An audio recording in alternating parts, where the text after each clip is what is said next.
मेरी काफ़ी सारी वीडियो में सेम कमेंट आते थे कि भाई हमें प्ले स्टोर के बारे में बताओ, मतलब प्ले स्टोर के बारे में कि हमें अकाउंट कैसे लेना है और कौन कौन सी चीज़ें फॉलो करनी चाहिए जिससे हमारा अकाउंट सेफ रहे। आज के इस एक ही मास्टर क्लास में, आज के इस वीडियो में सब कुछ कवर कर दूंगा, सारी चीज़ें डिटेल में समझा दूंगा, कौन कौन सी चीज़ों का ध्यान रखना है।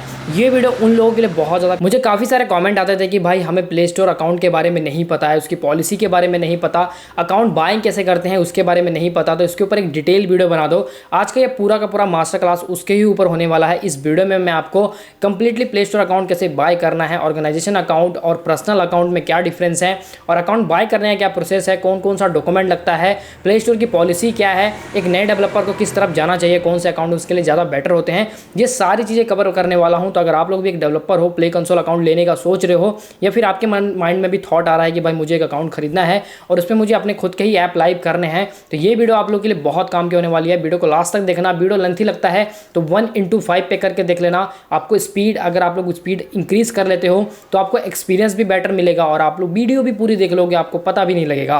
तो बस वीडियो में लास्ट तक बने रहना। आपके एक लाइक से मुझे बहुत मोटिवेशन मिलता है। तो अगर आपको वीडियो इन्फॉर्मेटिव लगती है तो वीडियो को लाइक कर देना। ऐसी और भी अमेजिंग वीडियोस को देखने के लिए चैनल को सब्सक्राइब करके पास वाले बेल आइकन को जरूर दबाना, ताकि मेरे आने वाली हर एक वीडियो की नोटिफिकेशन है जो सबसे पहले आपको मिलती रहे और आप लोग मेरे चैनल पे कोई वीडियो मिस ना कर पाओ, क्योंकि मैं अपने चैनल पे रेगुलर वीडियोस डालता रहता हूँ, एड में वर्निंग, बहुत सारी चीज़ें। तो यहाँ पे सबसे पहले तो मैं बात करने वाला हूँ जिन चीज़ों की, वो है प्ले स्टोर अकाउंट को लेकर। हर किसी को लगता है कि भाई पर्सनल अकाउंट और ऑर्गेनाइजेशन अकाउंट में क्या डिफरेंस है, उनके माइंड में बहुत सारे थॉट्स होते हैं। क्योंकि आज की इस वीडियो में मैं आपको प्रैक्टिकल दोनों अकाउंट दिखाऊंगा, ऑर्गेनाइजेशन और पर्सनल में। उसके बाद बाइंग का डॉक्यूमेंट्स क्या क्या रिक्वायरमेंट है, कितना चार्जेस लगता है, गूगल को कितना पे करना पड़ता है ऑर्गेनाइजेशन के लिए और पर्सनल के लिए, ये सारी चीज़ें भी कवर अप करूंगा। इसलिए मैं आपको बार बार बोल रहा हूँ कि वीडियो आपके लिए बहुत इन्फॉर्मेटिव होने वाला है, तो इसकी बिल्कुल मत करना। हेडफोन लगा लो, अगर आपके पास हेडफोन नहीं है तो वीडियो का स्पीड बढ़ा लो और आप लोग पूरी वीडियो देखो, तब आपको कमाल में समझ में आएगा, मतलब आपको कंप्लीटली समझ आएगा। उसके बाद आप लोग कभी भी किसी को कमेंट नहीं करोगे, किसी से पूछोगे नहीं कि भाई मुझे ये अकाउंट लेना है, इसके लिए क्या रिक्वायरमेंट है, मुझे वो अकाउंट लेना है, उसके लिए क्या रिक्वायरमेंट है। तो बिना टाइम वेस्ट किए चलते सीधे अपने स्क्रीन पे और वहीं पे जाके मैं 1 बाय 1 आपको ये सारी चीज़ें क्लियर करूँगा। मैं कोशिश करूँगा कि बहुत ही कम समय में और बहुत ही कम टाइम में मैं आपको ये सारी चीज़ें कवर अप कर पाऊँ। अगर वीडियो थोड़ा सा लेंथी हो भी जाता है तो आप लोग मैनेज कर लेना। तो मैं आ चुका हूँ प्ले स्टोर अकाउंट पे। सबसे पहले हम लोग बात करेंगे पॉलिसी के बारे में, क्योंकि भाई देखो अकाउंट बाय करना तो बाद में आता है, पहले आती है पॉलिसी। अगर आप लोग पॉलिसी को फॉलो ही नहीं करोगे तो आप लोग जितना मर्जी पैसा स्पेंड कर लो, आप लोग अकाउंट जितने मर्जी महंगे ऐप्स बना लो, आपका अकाउंट हो जाएगा सस्पेंड, टर्मिनेट। और कुछ पॉलिसीज़ हैं जो भी मैं बताऊंगा, जिन्होंने ऑलरेडी अकाउंट सस्पेंड करा लिया है उनके लिए क्या पॉलिसी है, उनको कैसे नेक्स्ट अकाउंट बाय करना चाहिए, उसके ऊपर भी। तो यहाँ पे मैं आ चुका हूँ प्ले स्टोर के ऑफिशियल ब्लॉग पोस्ट पे, जहाँ पे मैं सारी चीज़ें कवर अप करूँगा कि यहाँ पे प्ले स्टोर ने क्या क्या लिखा हुआ है, कौन कौन सी पॉलिसी है, कौन कौन से ऐप्स प्ले स्टोर बैन करता है, किस तरीके के ऐप्स आपको बिल्कुल नहीं डालने हैं। यहाँ पे जो उनकी डेवलपर और पॉलिसी सेंटर है, ऑफिशियल इनका ब्लॉग पोस्ट है, यहाँ पे लिखा हुआ है explore your policy and resource below, restrict content. उसके बाद यहाँ पे रिस्ट्रिक्ट कंटेंट तो सबसे इंपॉर्टेंट है, क्योंकि कभी भी लोगों को ये नहीं पता चलता कि भाई हमें ऐप कौन सा पब्लिश करना है। जब भी आप लोग प्ले स्टोर पे ऐप डालते हो, आप लोग आंख बंद करके डालते हो, आपको ये नहीं पता कि सच में ये ऐप प्ले स्टोर पे चलेगा भी या फिर नहीं चलेगा, या फिर मैंने ऐप डाल भी दिया तो कहीं मेरा अकाउंट टर्मिनेट ना हो जाए, इसकी वजह से मेरा अकाउंट सस्पेंड ना हो जाए, मेरा अकाउंट ये एप्लीकेशन सस्पेंड ना हो जाए। तो ये कभी सोचते ही नहीं हो। तो यहाँ पे चाइल्ड करके कुछ है, चाइल्ड एंड एंगेजमेंट ऐसे करके कुछ कंटेंट है, एज रेस्ट्रिक्टेड है, फाइनेंशियल सर्विस है, real money gambling games and content, illegal activities, blockchain based content, AI generated content. इस तरीके से आपको कुछ भी नहीं डालना है। कितने लोग सोचते हैं कि भाई हम लोग स्मार्टली काम करेंगे तो हमारा तो कुछ नहीं होगा, हम लोग प्ले स्टोर पे ऐप डालेंगे, और बाद में कितने लोग ऐसा करते हैं कि पहले वो नॉर्मल ऐप डालते हैं, बाद में उसको कन्वर्ट कर देते हैं किसी अर्निंग ऐप में या फिर किसी भी फाइनेंशियल ऐप में। प्ले स्टोर पे आज के टाइम में लाखों स्कैम होते हैं, लाखों फेक ऐप्स पब्लिश होते हैं डेली के टाइम में, जिसको प्ले स्टोर तो वन टाइम में डिटेक्ट नहीं कर पाता है, लेकिन time to time play store जरूर उसको डिटेक्ट कर लेता है। तो उन सभी चीज़ों से उसको सॉल्व करने के लिए, लेकिन आज के टाइम में मैं बात करूँ तो प्ले स्टोर बहुत ज़्यादा स्ट्रिक्ट हो चुका है। प्ले स्टोर की पॉलिसी बहुत स्ट्रिक्ट हो चुकी है। अगर आप लोग कोई भी ऐप डालते हो तो प्ले स्टोर 10 बारी उसको चेक करता है, उसके बाद जाके उसको अप्रूव करता है, नहीं तो रिजेक्ट करता है। उसके बाद अगर आप लोग का बार बार रिजेक्ट होता है तो वो सस्पेंड भी कर देता है। तो प्ले स्टोर पे कभी भी गैम्बलिंग, सेक्सुअल कंटेंट जैसे ऐप नहीं डालना चाहिए। अगर आप लोग कोई कंपनी है, अगर आपकी कंपनी रजिस्टर्ड है, तभी आप लोग कोई फाइनेंशियल ऐप डालो, सेबी रजिस्टर्ड है, सॉरी सेबी कह रहा हूँ मैं, आरबीआई रजिस्टर्ड है, तभी आप लोग कोई भी लोन, जैसे लोन प्रोवाइडर ऐप होते हैं, वो एप्लीकेशन पब्लिश करो। अदरवाइज अगर आपके पास कोई भी लीगल डॉक्यूमेंट नहीं है, गवर्नमेंट का कोई भी लाइसेंस नहीं है, आरबीआई अप्रूव्ड नहीं है, अगर आप लोग डालोगे तो ऐप एप्लीकेशन का, आपका एप्लीकेशन जो वो तो रिमूव हो जाएगा, ये तो उसको सस्पेंड ही कर दीजिएगा। जाएगा 1 अटेम्प्ट में ही। तो बहुत लोग के एप्लीकेशन 1 अटेम्प्ट में ही सस्पेंड हो जाते हैं। वो लोग हैरान रहते हैं कि भाई हमारा एप्लीकेशन क्यों सस्पेंड हो गया, हमें तो पता ही नहीं है। लेकिन हमें कुछ भी इसके बारे में नहीं पता, हमने तो बस रिलीज़ करा था, अभी तो वो प्ले स्टोर पर पब्लिश भी नहीं हुआ था, इन रिव्यू में ही जाके सस्पेंड हो गया। तो भाई प्ले स्टोर बहुत स्ट्रिक्ट हो चुका है, तो ऐसे कंटेंट बिल्कुल मत डालना। अक्सर ये प्रॉब्लम उनके साथ होती है जो एक नए डेवलपर होते हैं। जो एक नए डेवलपर होते हैं वो लोग को कुछ पता नहीं होता है, वो लोग कुछ भी बना के डाल देते हैं। उनको लगता है कि भाई जो ज़्यादा दिखेगा वही बिकेगा। ऐसा नहीं होता है, हर जगह ये चीज़ें काम नहीं करती हैं। उसके बाद यहाँ पे मैं जैसे कि बता रहा हूँ, use SDK in your app, monetization ads, spam functionality and user experience, store listing and promotion, malware, mobile unwanted software, जैसे मोबाइल में बहुत सारे सॉफ्टवेयर्स होते हैं जैसे कि फ्रॉड वाले, जिसमें बहुत ज़्यादा आप लोगों से आपका एक्सेस लिया जाता है, कैमरे का, फ़ोन कॉन्टैक्ट, गैलरी का सारा एक्सेस लिया जाता है। तो इस तरीके से बहुत सारे अनवांटेड ऐप्स होते हैं। अगर आप लोग ऐसे डालोगे, जैसे कि बीच में बहुत सारे ऐप्स ऐसे चले थे, जैसे फ़ोन क्लीनर, जिसमें होता है कि आपका स्टोरेज क्लीन करता है, बहुत आप लोगों ने यूज़ भी करा होगा। वो वाले ऐप बहुत ज़्यादा मतलब प्ले स्टोर पर रिस्ट्रिक्ट हुए थे, क्योंकि वो चीज़ें कितने लोगों का ऐसा था जो प्रॉपर काम कर ही नहीं रहा था। तो इस वजह से प्ले स्टोर ने काफ़ी ऐप्स रिस्ट्रिक्ट करे थे। उसके बाद अदर प्रोग्राम्स हैं, उसके बाद फैमिलीज़ है। तो यहाँ पे सारी पॉलिसीज़ हैं, इनको पढ़े बिना प्ले स्टोर अकाउंट कभी मत खरीदना। अगर आप लोगों ने खरीद लिया तो पक्का इन फ्यूचर आपके अकाउंट में कोई ना कोई रिस्ट्रिक्शन आ जाएगा, या फिर कोई ना कोई प्रॉब्लम आ जाएगा, जिसकी वजह से आपका पूरा अकाउंट भी टर्मिनेट हो सकता है। उसके बाद अब बात करते हैं अकाउंट की, क्योंकि 2 अकाउंट होते हैं, पर्सनल और ऑर्गेनाइजेशन अकाउंट। पर्सनल में क्या डिफरेंस है, ऑर्गेनाइजेशन में क्या डिफरेंस है, पहले मैं इसको क्लियर कर देता हूँ। पर्सनल अकाउंट वो होता है जिसमें आप लोग अकाउंट खरीदते हो नॉर्मली अपने इंडिविजुअल पैन कार्ड से, और अपने एड्रेस वेरिफिकेशन के लिए आप लोग 6 मंथ का बैंक स्टेटमेंट डाल सकते हो, ओल्ड बैंक स्टेटमेंट जिसमें एड्रेस मेंशन हो, वो डाल के आप लोग अपना अकाउंट अप्रूव करा सकते हो। लेकिन ऑर्गेनाइजेशन में कुछ और होता है। ऑर्गेनाइजेशन अकाउंट का एड्रेस वेरिफिकेशन के लिए आपको GST नंबर चाहिए होता है। GST के थ्रू आपका डंस नंबर अप्लाई होता है, डंस नंबर के थ्रू आपका अकाउंट जो है वो एड्रेस वेरिफिकेशन होता है। वो दोनों प्रोसेस कैसे होते हैं वो मैं आपको समझा देता हूँ। पहले मैं चलता हूँ अपने एक पर्सनल अकाउंट पे। ये एक पर्सनल अकाउंट है। पर्सनल अकाउंट में कॉमन सी चीज़ है, वो है सबसे बड़ा टेस्टर का प्रॉब्लम। कभी भी आप लोग कोई भी ऐप पब्लिश करोगे, 2022-23 के बाद जितने भी अकाउंट पब्लिश हुए हैं, जितने भी अकाउंट बाइंग हुए हैं, सब में टेस्टर की पॉलिसी आई है। और उसमें हुआ क्या है कि जब भी आप लोग एप्लीकेशन पब्लिश करोगे, आपको 14 दिन के लिए 20 टेस्टर करना पड़ेगा, तभी आपका एप्लीकेशन अप्रूव्ड होगा, नहीं तो आपका एप्लीकेशन अप्रूव्ड होगा ही नहीं। उसके लिए आप लोग को टेस्टिंग कराना रिक्वायर्ड ही है, मतलब रिक्वायर्ड है कि कराना ही कराना है। और ये ऐसा नहीं है कि एक ऐप डालने के बाद आपको दूसरे ऐप में नहीं कराना पड़ेगा। आप जितने ऐप पब्लिश करोगे उन सभी में टेस्टर कराना पड़ेगा। तो ये सबसे बड़ी प्रॉब्लम है टेस्टर का, और बहुत लोगों को ये प्रॉब्लम फेस करनी पड़ती है। इस वजह से लोग इससे बहुत ज़्यादा परेशान है। ये खास करके पर्सनल अकाउंट के लिए होता है। अब बात करते हैं ऑर्गेनाइजेशन में। ये एक ऑर्गेनाइजेशन अकाउंट है, यहाँ पे आप लोग देखोगे तो ये ऑर्गेनाइजेशन अकाउंट है। इस अकाउंट पे सिंपली कोई भी आप अपने एप्लीकेशन को डालते हो, 2 दिन में डालते हो, 2 से 3 दिन में आपका एप्लीकेशन है जो वो अप्रूव्ड हो जाता है, प्ले स्टोर पे सक्सेसफुली लाइव हो जाता है। और ऑर्गेनाइजेशन में थोड़ी सेफ्टी ज़्यादा होती है, और यहाँ पे हर चीज़ का टाइम फ्रेम ज़्यादा होता है as a compare to personal account. Personal account में कोई भी नया अपडेट डालोगे तो आप लोग को 2 से 3 घंटे, किसी किसी केस में आपको 24 घंटे या 12 घंटे भी लग जाते हैं। ऑर्गेनाइजेशन में 1 घंटे के अंदर अंदर ही आपका अपडेट भी हो जाता है। तो कोई भी नया अपडेट अगर आप लोग अपने ऐप में डालते हो तो कहीं ना कहीं ऑर्गेनाइजेशन अकाउंट का बहुत बड़ा बेनिफिट है, जिसकी वजह से आप लोग ऑर्गेनाइजेशन अकाउंट की तरफ आपको जाना चाहिए। ऑर्गेनाइजेशन अकाउंट लेने का जो फीस है वो सेम है एज अ पर्सनल अकाउंट और ऑर्गेनाइजेशन अकाउंट। ऑर्गेनाइजेशन का जो फीस है वो $25 है, और सेम वही पर्सनल अकाउंट का भी फीस है जो $25 है। बस डॉक्यूमेंट का जो डिफरेंस है वो दोनों का दोनों चेंज है। पर्सनल अकाउंट में जैसे कि मैंने बताया आपको इंडिविजुअल पैन कार्ड, और साथ ही में आप लोगों को खुद का अपना बैंक स्टेटमेंट, ओल्ड 6 मंथ का बैंक स्टेटमेंट डालना है, जिसमें आपका एड्रेस मेंशन होना चाहिए। उसके थ्रू आपका एड्रेस वेरिफिकेशन हो जाता है पर्सनल अकाउंट में। लेकिन ऑर्गेनाइजेशन अकाउंट में आपको GST नंबर तो चाहिए ही चाहिए, क्योंकि GST नंबर के थ्रू ही आप लोग अपना डंस नंबर अप्लाई करते हो। एक डंस नंबर होता है, वो डंस नंबर प्ले स्टोर मांगता है जब भी आप लोग ऑर्गेनाइजेशन अकाउंट बनाते हो तो वहाँ पे तो डंस नंबर आपको रिक्वायर्ड है। अगर आपके पास GST नहीं है तो आप लोग किसी GST वालों से बात करके उनसे डंस नंबर अप्लाई करा सकते हो। डंस नंबर का प्रोसेस क्या होता है वो लोग ऑलरेडी यूट्यूब पर बहुत सारी वीडियोज़ हैं, आप लोग उनके थ्रू डंस नंबर अप्लाई कर सकते हो। उसका प्रोसेस भी बहुत ईजी है।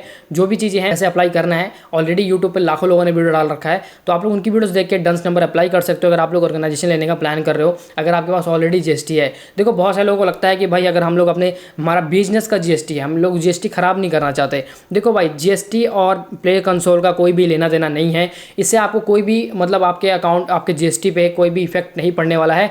GST का तो रोल ही नहीं होता है। GST से डंस नंबर अप्लाई होता है, डंस नंबर के थ्रू आपका प्ले कंसोल वेरीफाई होता है, ना कि आपको GST नंबर डालना है प्ले स्टोर अकाउंट में। और इन फ्यूचर अगर प्ले स्टोर अकाउंट में कोई दिक्कत आ भी गई तो आपके GST पे कोई इफेक्ट नहीं पड़ेगा, क्योंकि भाई GST तो आपने नॉर्मली वेरिफिकेशन के लिए डाला था, ना कि आप लोगों ने GST नंबर से कुछ काम यहाँ पे काम करना है। इसलिए आप लोग GST नंबर आंख बंद करके अपना यूज़ कर सकते हो। अगर आप business as a business owner हो, आपके पास जीएसटी नंबर है, आप लोग प्ले कंसोल लेने के बारे में सोच रहे हो, कोई दिक्कत नहीं आएगा। लोगों के मन में थॉट चलते हैं, मुझे बहुत सारे लोग व्हाट्सएप पे डीएम भी कर रहे थे कि भाई अगर हम लोग जीएसटी नंबर ले हम अपने जीएसटी जो हमारा पर्सनल बिजनेस के लिए है हम लोग उसको यूज़ करेंगे तो उसमें कोई दिक्कत आ सकती है कि नहीं आ सकती है। तो कोई भी दिक्कत नहीं आएगी, क्योंकि जीएसटी आपको डालना ही नहीं है। जीएसटी के थ्रू आपको डंस नंबर अप्लाई करना है। जब आप लोग जीएसटी नंबर डालोगे तो उसके थ्रू आपका डंस नंबर अप्लाई होता है। अब उस डंस नंबर के बिहाफ पे आपका प्ले कंसोल वेरीफाई होता है। तो आई होप कि आपको अच्छे से समझ आ गया होगा कि जीएसटी नंबर के थ्रू आपका डंस नंबर मिलेगा, डंस नंबर से आपका अकाउंट वेरीफाइड होगा।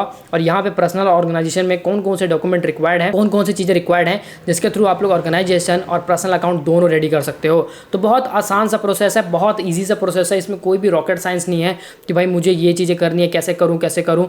देखो, और सबसे इंपॉर्टेंट चीज़, जब भी आप लोग पेमेंट करते हो, जब भी आप लोग प्ले कंसोल अकाउंट खरीदने के लिए आप लोग पे करते हो $25 USD में करते हो, इंटरनेशनल पेमेंट करते हो इंडिया से, तो उसके लिए आपके पास दो जरूर मतलब कार्ड होना चाहिए, डेबिट कार्ड होना चाहिए, फिर क्रेडिट कार्ड होना चाहिए, या तो मास्टर का या तो वीज़ा का।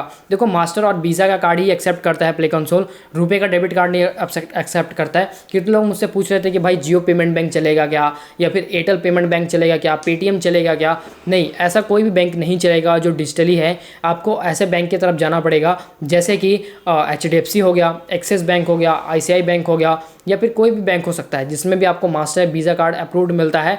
उसके बाद आप लोगों को अपने आई मोबाइल, जो भी आपका मोबाइल बैंकिंग वाला ऐप है, उसमें जाके आपको ये भी देखना है कि आपकी जो कार्ड है उसमें इंटरनेशनल ट्रांजैक्शन ऑन है या फिर नहीं है। अगर नहीं है तो आपका पेमेंट बार बार ही डिक्लाइन होगा, जिससे आपको बैंक में आपका कार्ड भी ब्लॉक हो सकता है। तो इस गलतियों को मत करना, क्योंकि बैंक ऐसे सिक्योरिटी के लिए अगर आपको 3-4 बारी कार्ड आपका डिक्लाइन होता है तो बैंक आपका कार्ड बैकएंड से ब्लॉक कर देता है, इसलिए ताकि आपकी सेफ्टी रहे। वो इसको ये लगता है कि कोई आपके डेबिट कार्ड से कोई पे करने की कोशिश कर रहा है, इसलिए वो आपका कार्ड ब्लॉक कर देता है, जिसको आप लोग अनब्लॉक भी कर सकते हो अपने मोबाइल बैंकिंग वाले ऐप से, बट वो ऑटोमेटिकली जो बैंकिंग से बैकएंड से ब्लॉक हो जाता है।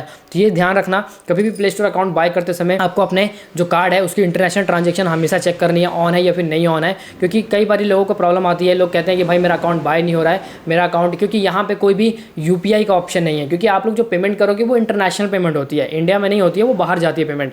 इसलिए गूगल आपको जो कहता है कि भाई ये तो आपका डेबिट कार्ड इंटरनेशनल होना चाहिए। वीज़ा और मास्टर तो ज़्यादा एक्सेप्ट करता है, बहुत तेज़ी से एक्सेप्ट करता है। और खास करके HDFC, ICICI, एक्सिस बैंक, ये 3 बैंक के जो डेबिट कार्ड है वो बहुत ही स्मूथली वर्क करते हैं प्ले कंसोल को बाय करने में। क्योंकि बहुत सारे लोगों को प्रॉब्लम आ रही थी, बहुत सारे मुझसे पूछ रहे थे कि भाई कौन से डेबिट कार्ड यूज़ करें, कौन से बैंक का यूज़ करें। देखो, बैंक मायने नहीं रखता है, बैंक कोई भी हो सकता है, लेकिन जो सबसे फास्ट और सबसे वन अटैम्प्ट में पेमेंट हो जाता है वो ये 3 बैंक है जिनके डेबिट कार्ड बहुत ही स्मूथली और फास्ट प्रोसेस करते हैं। अदरवाइज इसके अलावा और भी बहुत सारे बैंक हैं जिनके बारे में मुझे तो नहीं पता, क्योंकि इंडिया में लाखों बैंक हैं, इसलिए लाखों तो नहीं, जितने भी बैंक हैं, SBI या फिर central bank, bank of India, जितने भी हैं उन सबके डेबिट कार्ड बेशक मास्टर और वीज़ा मिलता हो, लेकिन उनका प्रोसेस अलग होता है। तो उसके लिए आप लोग, अगर आपका अप्रूवल नहीं हो पा रहा है, आपका पेमेंट नहीं हो रहा, तो आप लोग अपने बैंक से भी जाके इंटरनेशनल ट्रांजेक्शन ऑन करवा सकते हो। उसके बाद आप लोग पेमेंट करोगे तो 1 अटैम्प्ट में ही आपका पेमेंट हो जाएगा, जिसके बाद आप लोग अपने अकाउंट को एक्सेस कर पाओगे और अप्रूव कर मतलब अप्लाई कर पाओगे, बाय कर पाओगे। उसके बाद जो सबसे इंपॉर्टेंट पार्ट आता है वो है लास्ट है, ये सबसे इंपॉर्टेंट है, ये है वेरिफिकेशन का।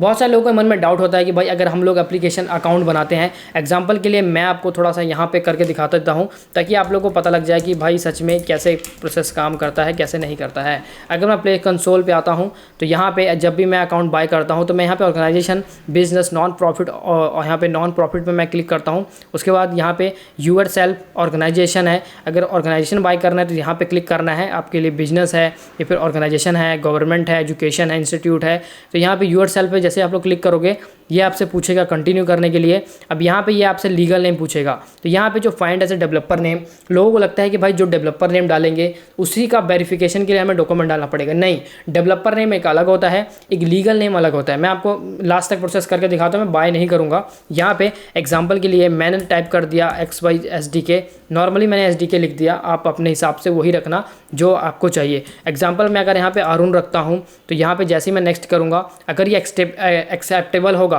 तब तो ये एक्सेप्ट कर लेगा, अदरवाइज़ ये मुझे रिजेक्ट कर देगा, लिख देगा कि this developer name is already use. जैसे कि अगर मैं यहाँ पे सर्च करता हूँ गेमिंग 365, तो यहाँ पे अगर मैं सर्च करूँगा उसके बाद नेक्स्ट करूँगा तो ये एक्सेप्ट कर लेगा, लास्ट में डिक्लाइन कर देगा कि ये डेवलपर नेम ऑलरेडी यूज़ हुआ है। तो यहाँ पे मैं SDK ऐसे लिख के उसके बाद आप लोग अपना ओरिजिनल डेवलपर नेम रखना। नेक्स्ट करता हूँ, देखो लिख रहा है ना ये that developer name already ban registered, enter a different name. तो यहाँ पे उसके बाद मैं SDK ऐसे मैं कुछ भी रख देता हूँ ताकि गूगल एक्सेप्ट कर ले। एक्सेप्ट करने के बाद क्रिएट पेमेंट प्रोफाइल। अब पेमेंट प्रोफाइल जो भी आप क्रिएट करोगे उसी के नेम से आपका जो भी है वो वेरिफिकेशन होना चाहिए। यहाँ पे जैसे कि मैंने ऑटोमेटिकली इसको सिलेक्ट कर लिया, उसके बाद कंटिन्यू करता हूँ। फुल एड्रेस मांगेगा ये, फुल एड्रेस के बाद सेव करोगे, सेव के बाद ये सेव हो जाएगा, आप लोग एड्रेस डालोगे, उसके बाद नेक्स्ट करोगे। नेक्स्ट के बाद यहाँ पे डेवलपर ईमेल आईडी ये सारी चीज़ें मांगेगा। अब जो लीगल नेम है ना, ये जैसे मेरा टेक्नोपीडिया ऑटोमेटिकली फिल हो गया है। अब ये लीगल नेम जो है ना, इसी की वजह से आपका वेरिफिकेशन होता है। तो ये नेम आप लोग वही रखना जो आप लोग अपना डॉक्यूमेंट में देने वाले हो। बाकी तो डेवलपर नेम से कोई दिक्कत नहीं होने वाली है, वो आप लोग वैसे जो मर्जी मन में आए रख सकते हो। लेकिन जो आप लोगों का लीगल नेम होगा उसके बिहाफ पे ही आपका वेरिफिकेशन होगा, और जो एड्रेस डालोगे उसी के बिहाफ पे वेरिफिकेशन होगा। तो एड्रेस और लीगल नेम बहुत सोच समझ के रखना, तभी आपका अकाउंट अप्रूव्ड होगा।